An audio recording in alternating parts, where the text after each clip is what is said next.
오마이뉴스 윤태곤 실장 어서 오십시오. 네, 안녕하세요. 더불어민주당이 한선교 의원에 대한 징계안을 제출했네요. 그렇습니다. 그 한 의원이 교문위 국감에서 민주당 유은혜 의원을 향해서 왜 웃어요? 내가 그렇게 좋아? 뭐 이렇게 발언했지 않습니까? 예.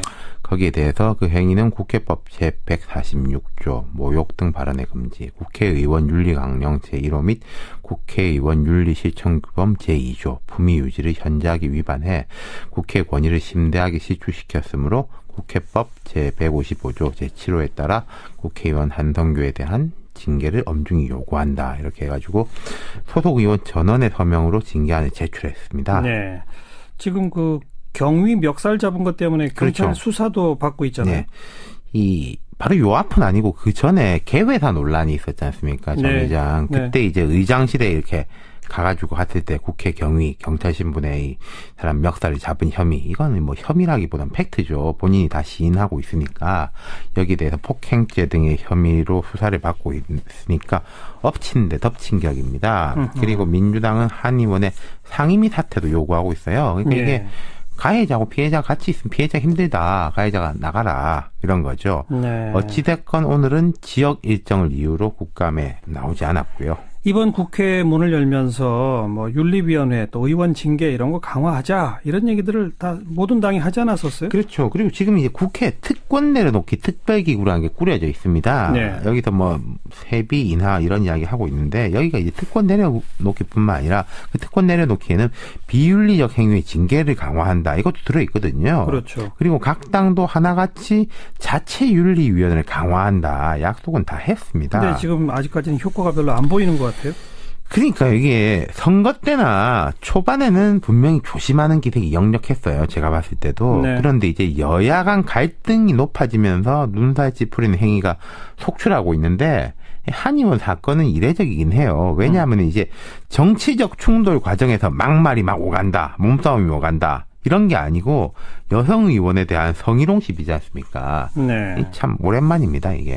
그러니까 새누리당도 별로 보호하는 분위기가 아니죠. 그럼 윤리위원회는 또 다른 의원들도 이미 더 제소돼 있는 사람들이 있죠? 맞습니다. 김진태 새누리당 의원하고 박지원 국민의당 비대위원장이 서로 맞제소를 당했습니다. 먼저 그 야3당 전원이 김진태 의원이 박 비대위원장한테 인신공격성 발언을 했던 이유로 윤리위에 제소했어요. 그때 뭐 주파수가 북한에 맞춰져 있다. 뭐 눈이 삐뚤어져 있다. 뭐 이런 이야기 했지 않습니까? 뭐 독일 통일 후에 뭐 간첩 뭐 이런 얘기. 예. 그거에 대해서 제소를 한 거고 그러자 새누리당 의원들이 맞제소를 했어요. 이게 이제 국회에서 할 수 있는 건지 모르겠는데 박 비대위원장이 박근혜 대통령 국군의 날 기념사를 대북 선전포고나 다름없다. 네, 이런 거에 대해 가지고 윤리위에 제소를 했죠. 뭐 쌍방 맞고도 그렇군요. 이런 개념이 되겠습니다. 네. 또 하나 더 있죠. 누구요? 정세균 국회의장. 아, 그 해임 건의안 처리 때문에. 예, 문제로 국회 윤리위에 제소돼 있죠.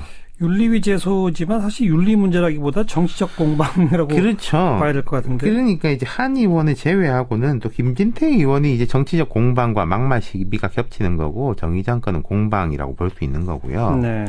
이 과거에 보면 국회 윤리위가 제대로 잘 안 돌아갔습니다. 뭐 그랬죠. 쌍방 제소가 많았고요. 이 사례를 한번 말씀드릴게요. 네. 모당의 어떤 의원이 참 민망한 일로 윤리위 제소가 됐어요. 이번 국회 말고. 예, 전에. 이 양반이 이제 아이고 이 큰일 났다 해가지고 백방으로 어떻게 탈출구를 찾아서 다니니까 네. 그 다른 방에 있는 고참 보좌관이 해결책을 하나 해줬습니다. 어떻게 해요? 상대당 의원의 사례를 무조건 하나 찾아와라. 어디서든지. 예. 그래서 막 뒤져서 찾았죠. 네. 그러니까 이제 이 의원이 제소한 건 아니고 다른 동료 의원이 제소해가지고 같이 올려가지고 예. 같이 경감시키는 걸로 해가지고 아하. 말하자면 정치적 협상을 치어서 해가지고 퉁치고 넘어갔다는 거예요. 쌍방 맞제소 그다음에 없었던 일. 그렇죠. 네. 이런 게 아주 비일비재했기 때문에 제 기억으로는 국회에서 뭐 윤리위에서 주먹질을 했건 막말을 했건 홍희롱을 했건 간에 유의미한 처벌을 받은 사례가 거의 없는 것 같습니다. 그런 사례가 없다는 비판이 워낙 많으니까 이번에는 바꾸자. 그게 모든 당의 합의 사안이었지 않습니까? 그렇죠. 그런데 지금도 이제 뭐 제가 말씀드린 것처럼 이게 정치적으로 돌아가고 있으니까 물론 뭐 이런 건 있죠. 김진태 의원 제소에는 야3당이 전원 참여했습니다. 예. 박지원 위원장 제소에는 새누리당에서 90명만 참여했어요. 예. 보통 새누리당에서 한 친박계 의원 한 80명 정도로 보거든요. 플러스 알파죠.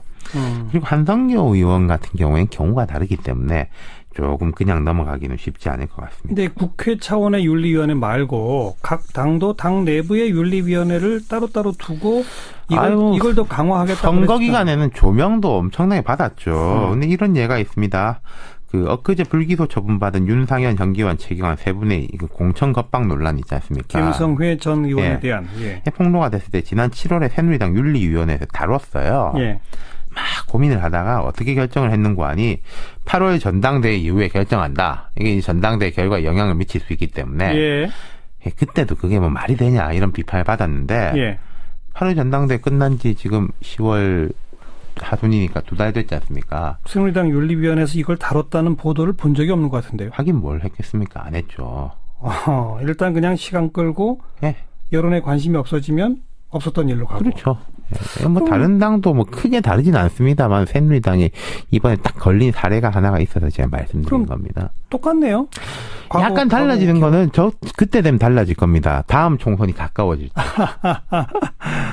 한 2년 동안은 잠잠하다가. 선거 때만 반짝한다 이거 아닙니까? 그렇죠.